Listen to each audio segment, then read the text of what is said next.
Ребята, всем привет! А сегодня я буду красить вот этот замечательный автомобиль. Это ЕРАЗ, чудо армянского автопрома времен Советского Союза. Я собирала его в прошлом году, летом, и вы можете увидеть видео по ссылочке в описании и посмотреть, как это происходило. А также, если вы хотите приобрести похожие автомобили времен Советского Союза, то вы сможете обратиться к фирме АВД, которая как раз выпускает гражданскую технику того периода. И найти такие модели вы можете в магазине «Модельная лавка». По промокоду Даша у вас будет скидка в 10%, а по промокоду, который вы видите на экране, вы получите скидку в 200 рублей на свой первый заказ. Выбирайте, что выгодней.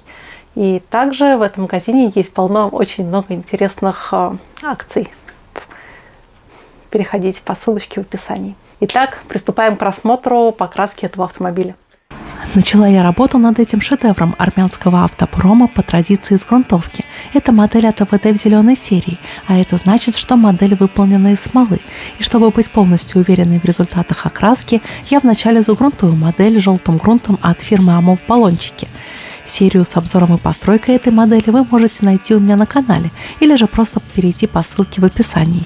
И напомню, что сборка была легка, хоть это модель из смолы со всеми вытекающими обстоятельствами. Смола сложнее в обработке, и качество отливок иногда заставляет желать лучшего. Но конкретно эта модель меня удивила в лучшем смысле этого слова. Для смолы набор для сборки выполнен на очень высоком уровне. Сразу после грунтовки я принялась за окраску модели в основные цвета. Днище я окрашу в серо-черный цвет краской от Jim Scale. Это водные акрилы, и работать с ними весьма приятно.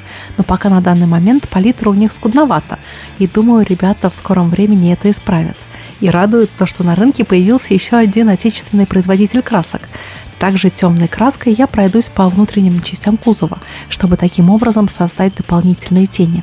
Помимо сборки моделей, я занимаюсь печатью моделей на 3D принтере, и в данный момент вы можете у меня приобрести набор советского забора ПО-2, палеты, советский прицеп, и все модели доступны в разных масштабах от 24 до 72 и универсальные ноги для шагоходов. Для приобретения напишите мне в социальные сети или на почту, все ссылочки есть в описании. А еще я очень рекомендую подписаться на мою группу ВК. Там выходит обзор работ моих зрителей, новости мира моделизма, и там я показываю прогресс моих строек. Ссылка на группу, телеграм-канал и Яндекс.Дзен ищите в описании к видео.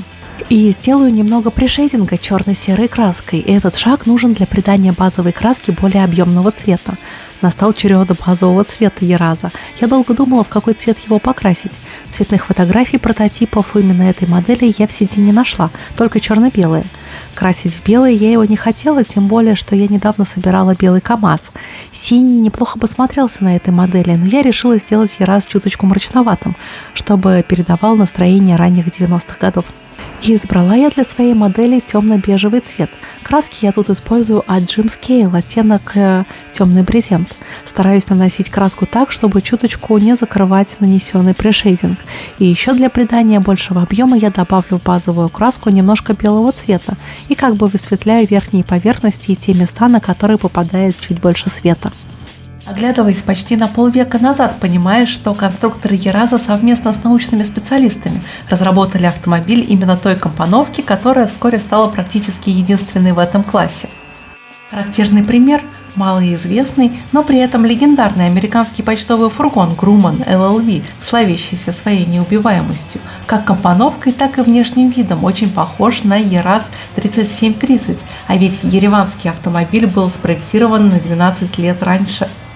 Однако гладко бывает только на бумаге. Опытные образцы, как полагается, были испытаны в различных климатических зонах СССР и уже в 1973 году прошли государственную приемку, получив рекомендацию к серийному производству. И тут, пожалуй, ЕРАЗ был первым советским автомобилем, так и не нашедшим дорогу на конвейер. Уже после одобрения на государственном уровне. Так произошло и с ГАЗ-3105, и с ИЖ-2126 и многими другими советскими автомобилями, появившиеся в неудачный период перед самым распадом СССР.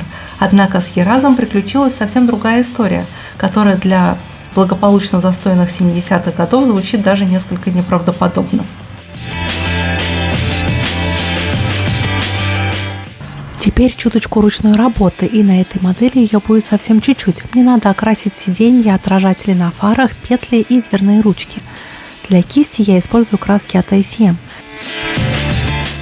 Другие советские автозаводы спасали перспективы экспорта новых моделей за рубеж, то ереванскому предприятию на это рассчитывать не приходилось. Его крохи в виде десятка тысяч фургонов в год легко проглатывал огромный внутренний рынок.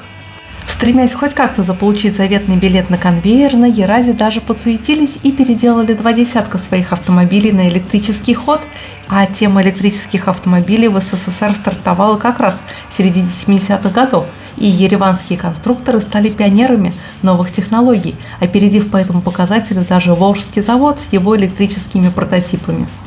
Не обошли вниманием и Олимпиаду-80, которую обслуживали специально подготовленные 10 рефрижераторов ЕРАЗ-7302. Словом, новый, а точнее уже почти десятилетний фургон светили где и как только могли, пытаясь вызвать интерес не только у Минавтопрома, но и у потенциальных потребителей. С середины 80-х годов производство старых ЕРАЗов постоянно увеличивалось, достигнув 15 тысяч автомобилей в год, но бедняга 3730 так и оставался не в удел, пребывая между небом и землей в виде вечного прототипа, который на днях, а то и раньше, встанет на конвейер. А ведь благополучное время для автопрома СССР, как и для самой страны, уже по сути закончилось, хотя об этом тогда никто и не подозревал. За тот период, что ЕРАЗ маялся в предсерийном состоянии, модель прошла некоторые доработки, которые улучшили ее потребительские качества.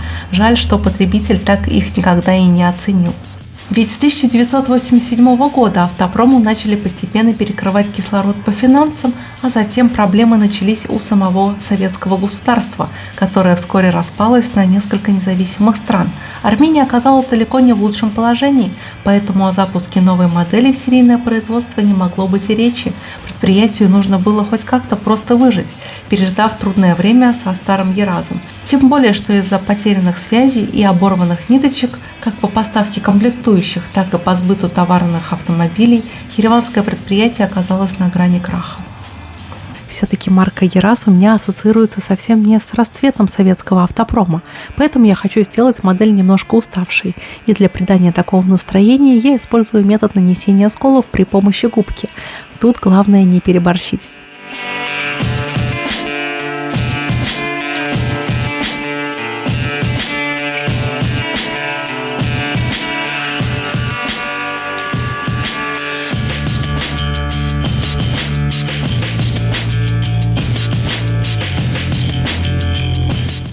Отдельно я окрашу покрышки и диски, а вот тут я принимаюсь за нанесение смывки. Смывка – это жидкая масляная краска, которая благодаря своим свойствам заполняет углубление модели, делая мелкие детали и рельеф более выразительными. Смываю излишки смывки я ватной палочкой и кистью, смоченной в White Spirit. В конце 90-х фургончики пользовались определенным успехом на внутреннем рынке. Но где же за чуть более чем $5000 купишь новый грузовой фургон, способный перевезти тонну поклажи? Нравились армянским покупателям и грузопассажирские машины, которые позволяли перевезти 6 человек и полтонны багажа. Однако, как и само предприятие, в свободном плавании ЕРАЗ был попросту обречен. Удачная платформа, но чужие агрегаты, небольшие производственные мощности и отсутствие выхода на внешние рынки. По сути, национальная гордость армянского автопрома так и осталась вещью в себе.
Классический этап при работе с моделью АТВД, а тем более автобусом, хоть и микро, это окраска резиновых уплотнителей.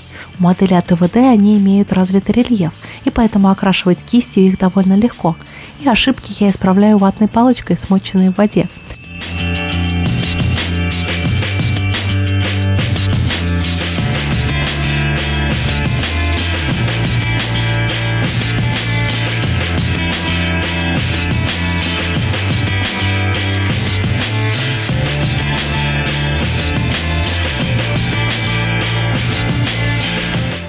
И, конечно же, красками по стеклу я окрашу задние фонари Ераза.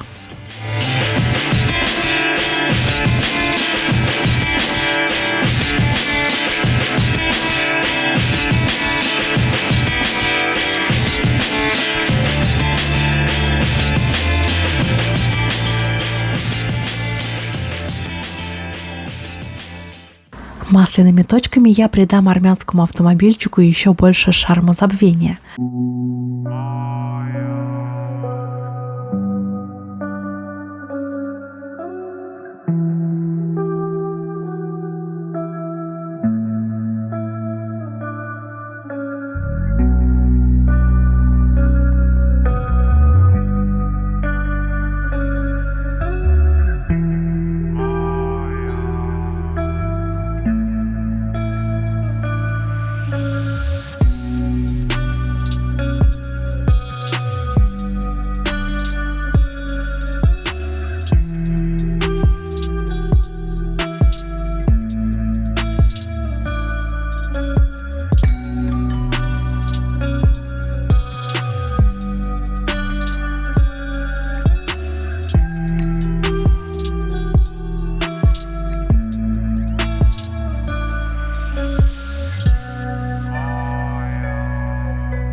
Сухой кистью бело-бежевого цвета выделю рельеф автомобиля. Этот метод особенно хорошо применяется на особо мелких моделях, позволяя визуально подчеркнуть изгибы рельефа и выделить грани, которые зачастую плохо различимы в миниатюрном масштабе.